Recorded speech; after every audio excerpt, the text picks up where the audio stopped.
All right, it's Monday here on the Morning Pitt on youtube.com/Panther-Lair.com. It's the start of a new week, and it's the end of a season. As Pitt fell, past tense, fell to Xavier yesterday in the round of 32 in Greensboro. Pitt lost a game that was never really theirs.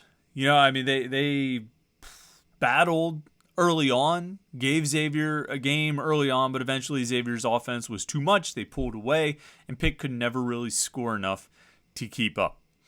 That's the short of the game. We've got a lot to say about the long of the game and the long of the season in the wake of Pitt's season coming to an end. Before we do, of course, make sure you like this video and subscribe to our YouTube channel, youtube.com/Panther-Lair.com.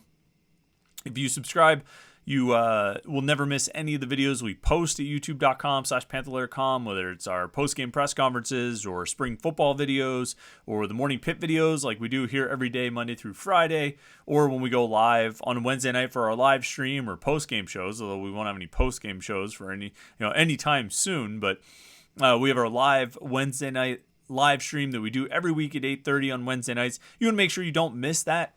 Click subscribe and turn on notifications. You get an alert sent to your phone so you never miss any of our live streams or any of the video content we post at youtube.com/Panther-Lair.com. And I think you start on the small scale here. Obviously you pull back to talk about the season as a whole, and there's a lot to say in that regard. But I think you start with this Xavier game. And the thing was, after two games against really good defensive teams in Mississippi State and Iowa State, teams that weren't very good on offense, this was going to be a different kind of challenge because Xavier was very good on offense, okay on defense, not nearly as good as Mississippi State and Iowa State, but much, much better on offense. And, I think we came out of those first two games, the Tuesday night game and the Friday game, saying Pitt's playing pretty good defense. Well, they were playing pretty good defense against some pretty bad offensive teams. Now, you can face a bad offensive team. If you hold them to 59 and 41 respectively, you did a pretty good job. But I think everybody knew, or everybody should have realized going into yesterday's game, that it wasn't going to be won with defense. Even if they could get some stops here or there, they probably wouldn't do it consistently enough. That game was going to be won with offense. It was going to be a matter of winning a track meet. After two rock fights, it was going to be a track meet, and they were going to have to win a track meet, and Pitt wasn't up to the task. Sometimes the shots just don't fall, and that was the case. Early on, they were up. They took a lead 15-14, and I thought, okay, this is going to be a competitive 40-minute game here. And then they only made one basket on their next 7 possessions. By the end of that, they were, had gone from being up 1 to down 10. And it kind of got away that quickly. They weren't really going to stop Xavier and probably wouldn't slow them down. But the best they could do would be to score to keep up. They had another opportunity in the second half. They were down 15 about 4 minutes into the half, and Jack Nunge, the big man for Xavier, went to the bench because he picked up his third foul. And he stayed there for about 4.5 minutes, close to 5 minutes. And it presented a real opportunity for Pitt. Jeff Capel even went with a smaller offensive-minded lineup. He took Guillermo Diaz-Graham off the court. He had Blake Hinson playing the 5. He had 4 guards plus Hinson on the court. The goal was to take advantage of Nunge being out of the game, Xavier not having that size down low. So maybe they could get more of their pull-up jumpers and driving to the basket, and then ultimately get more opportunities to kick out for threes. And it worked right off the bat. On the first possession after Nunge went out, Jamarius Burton was able to drive for a layup. But the problem is they took 8 field goal attempts during the nearly 5 minutes that Nunge was out and made just 2. And so instead of cutting into that 15-point lead and maybe getting it down to single digits and forcing Sean Miller to bring Nunge back in, they ended up being down 16 by the time he got back in. They lost a point instead of making up ground. And when it came down to it at the very end, they actually got it into single digits in the final 6 minutes of the game or so.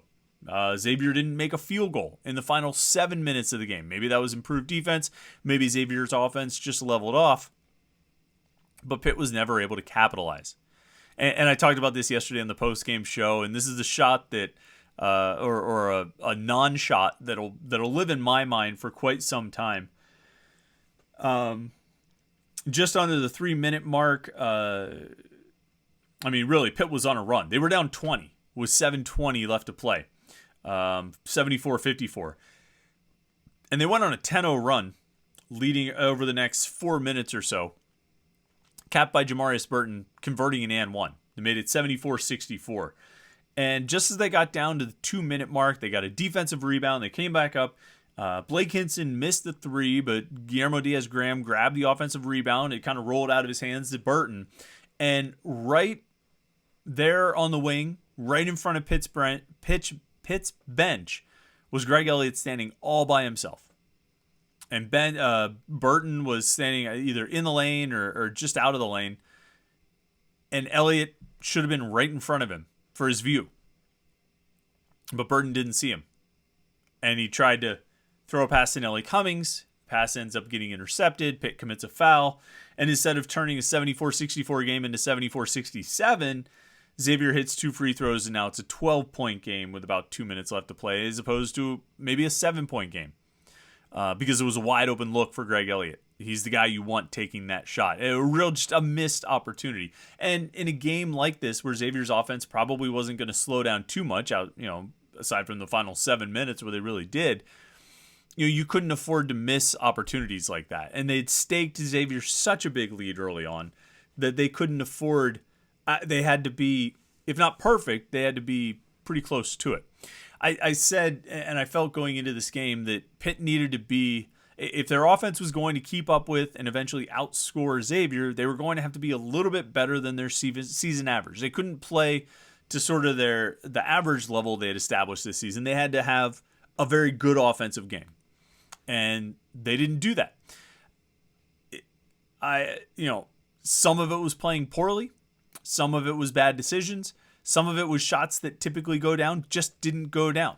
Jamarius Burton, I think, is a great example of this. He finished the game, with 16 points on 7 of 18 shooting. That's a lot of shots and a lot of misses. But Burton, I think, was taking a lot of the shots that he took all season, a lot of the shots that fell all season, those pull-up jumpers that by this point, when I'm watching the game at home and I'm keeping notes as the game goes on, and I've got my pen in my hand and I'm watching, and he pulls up for that jumper from the free throw line or right around that area, I already clicked the pen to write down, Burton jumper basket, because I expect it to go in because he's made so many of them with such high frequency. But he missed them yesterday. And he missed them, or the ball just didn't go in, however you want to term it, he missed them yesterday. And it was just that kind of day. Blake Hinson had some looks at 3 that he typically makes. They didn't fall. Burton, some of the pull-up jumpers. Nelly Cummings, some of the pull-up jumpers. Both Cummings and Burton, some of the drives. They usually finish or get a foul. They didn't get them. They didn't finish, or they didn't get the foul call. It was just one of those days. And they were playing against a team that was good enough offensively that they couldn't afford to have one of those days. And now, season's over. Pitt finishes 24-12 overall, having won 2 games in the NCAA tournament, 3 games total in the postseason, including the ACC tournament. And they go home. And, I don't think they have anything to hang their heads about on that flight back from Greensboro to Pittsburgh last night. I think they can be pretty proud of what they did and the success they had, what they accomplished, how far above expectations they reached, and really what they did for the program as a whole. And it was remarkable to me yesterday as we kind of looked at some of the, as I poked around on Twitter, look at the message boards, of course, at Panther-Lair.com, and looked at the reactions kind of all over the place. We did a post-game show for an hour plus, and looking at some of the reactions there from people, and then looking at the reactions on the message boards from people, and looking at Twitter. And you're always going to have people who are unhappy. You're always going to have people who have a big gripe about this or a big gripe about that. But for the most part, there was some pretty solid perspective, I think, among Pitt fans who looked at this and said, tough loss, Had some opportunities. Would have liked to have gotten it. Didn't work out. Still a pretty incredible season. And I thought that a majority of Pitt fans would take that approach. I thought a majority of Pitt fans would be rational about it. But you never know. And you never know what that fringe is going to say. You never know what people are going to come out of the woodwork to yell about or criticize or complain about. This was a game where Pitt had some instances where they like I say, they missed some opportunities where they maybe could have cut into Xavier's lead or stemmed a run or maybe even made a run of their own. But ultimately, when you look at the big picture of 36 games, this team was pretty darn good for the bulk of those 36 games. They were pretty fun to watch for the bulk of those 36 games. They were pretty likable for the bulk of those 36 games. And I feel like we've talked about those last two things, well, all three of those things, all season long. There came a point in January, I think, as January turned to February, we said, you know what? This is a good team. I think we all sort of came to that realization that this is a good team. This is a good college basketball team. And I think they were. They played like it for the bulk of the season. I think we came to realize that it was a very likable team. I remember doing a Morning Pitt episode one day, saying, sort of asking the basic question, what makes this team so likable? And I think there's a lot of things that go into it. I think it's their energy, their spirit. They have a bit of a chip on the shoulder of, Blake Hinson's on his third school, Jamarius Burton's on his third school, Nike Savandi battling back from an injury, Greg Elliott trying to show what he can do in full-time starter minutes, Nelly Cummings on his third school looking to show what he can do at the highest level of college basketball. Federico coming here after sort of being dumped or dropped by West Virginia. A lot of guys who had something to prove and truly believed that they could prove it by doing it together. And I think that's one of the most remarkable things. It was a quote from Jeff Capel early in the season, maybe December, maybe January. It all runs together at this point. And he said,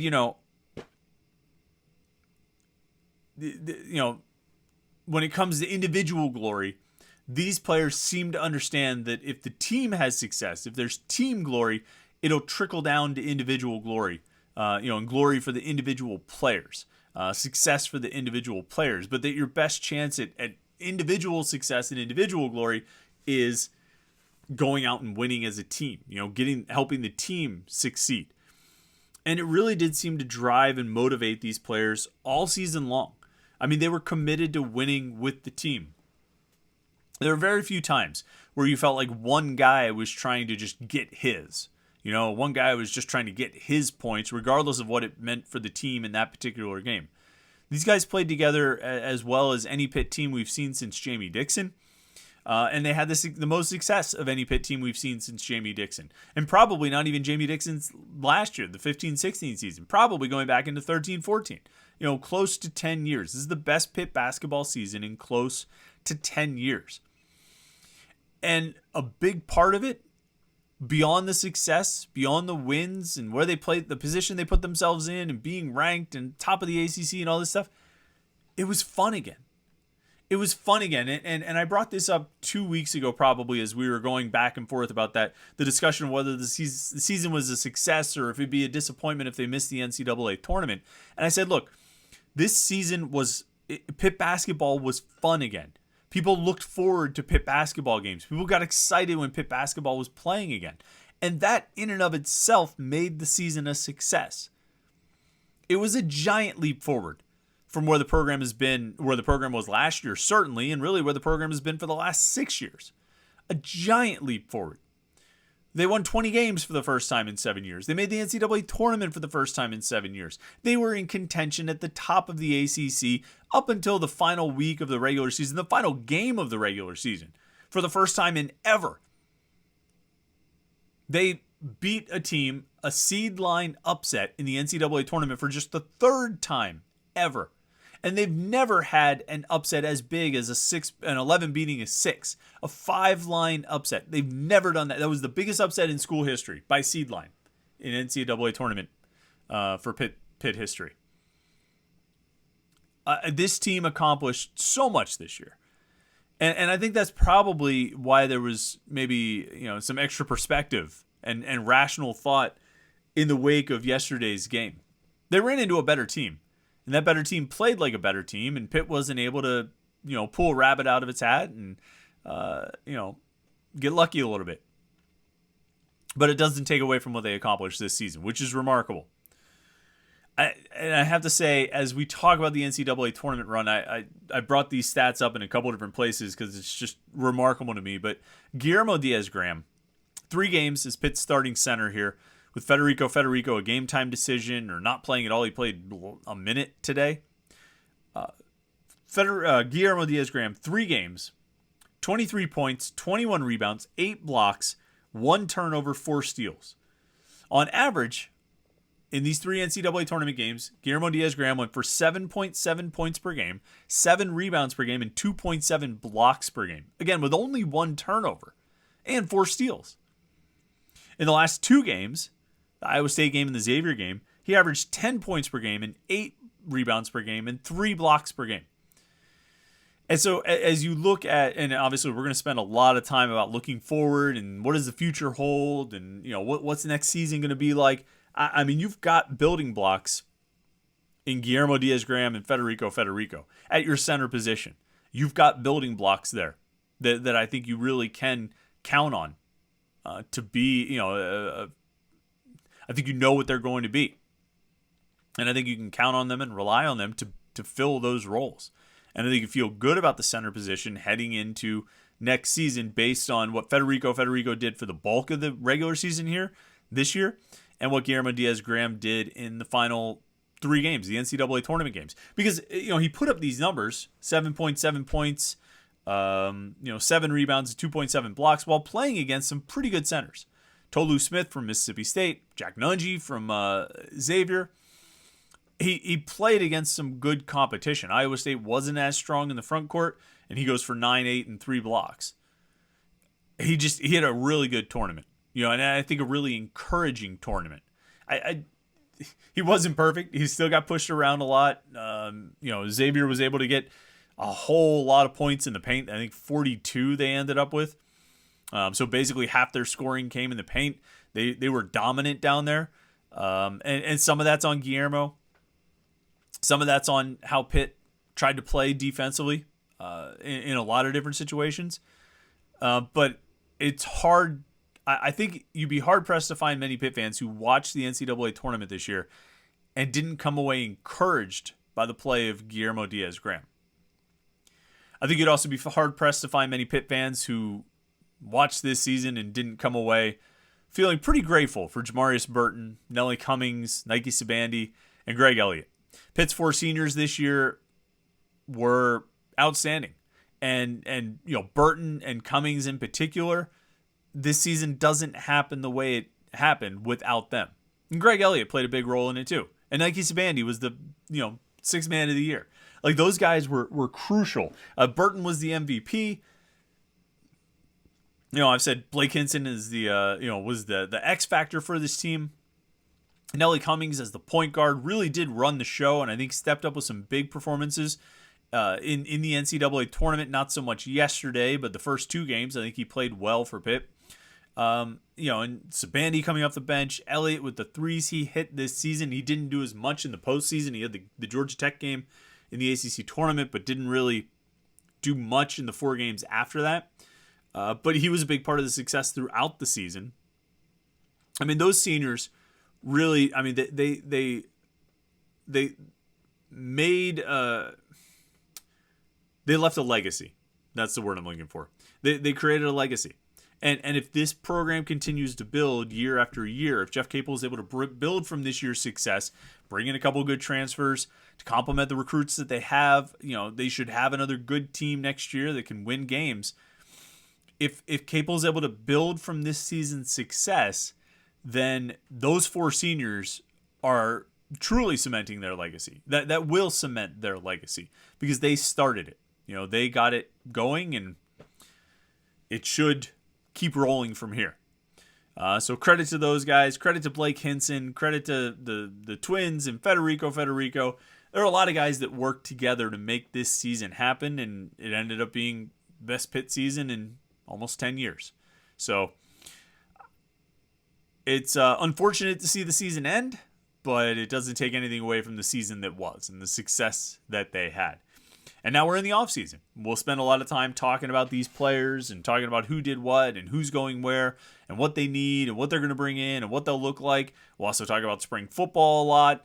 Hey, Pitt's got a national champion wrestler. We got to talk about that on tomorrow's Morning Pitt. We have plenty of Pitt football, basketball, and recruiting talk as well that we'll get to in the coming days and coming weeks. So the Morning Pitt rolls on, even though we're in the off-season for basketball now. In addition to being in the off-season for football, we are keeping it going every day of the week, Monday through Friday, right here at youtube.com/Panther-Lair.com. So like this video and subscribe to our YouTube channel, youtube.com/Panther-Lair.com. Turn on your notifications so you get an alert sent to your phone whenever we post a new video. And thanks for checking it out today. Thanks for watching the video. Hope you had a great weekend. Hope you have a great Monday, a great start to the week. It's spring now, right? Or is it still winter? I forget. I get confused. But either way, we've got the Morning Pitt right here on youtube.com/Panther-Lair.com. So have a great day. Thanks again for checking it out, and we will talk to you tomorrow morning for the Morning Pitt right here on youtube.com/Panther-Lair.com.